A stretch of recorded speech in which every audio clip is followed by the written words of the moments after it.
يبعت الخليفة الفاطمي رسالة للأمير محمد بن طغي الإرشيدي بيعرض عليه إن هو يسيبه من التبعية للخلافة العباسية والاعتراف بالخلافة الفاطمية وتبعية مصر ليها، مع الإبقاء عليه طبعا حاكما على مصر والشام ولاولاده من بعده، مع بعض الامتيازات التانية زي مثلا دفع خراج أقل. ولكن الإرشيد بيرفض العرض طبعا لكذا سبب، أهمهم على الإطلاق الاختلاف المذهبي، فالإرشيدي كان سني والفاطميين شيعة. ثانيا هو مظبط الدنيا كلها مع الخليفة العباسي وعارف أوله إيه وآخره إيه. أنا إيه اللي يوديني الخليفة جديد بدماغ جديدة؟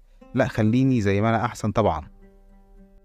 وبعد استقرار الأوضاع على كافة الجبهات وفي سنة 946 ميلاديا بيموت الأمير محمد بن طغي الإرشيدي بعد مدة حكم لمصر 12 سنة، وبيتم نقل جثمانه للقدس وبيدفن هناك. وبعد موته بيتولى ابنه أبو القاسم، الطفل صاحب ال 14 سنة،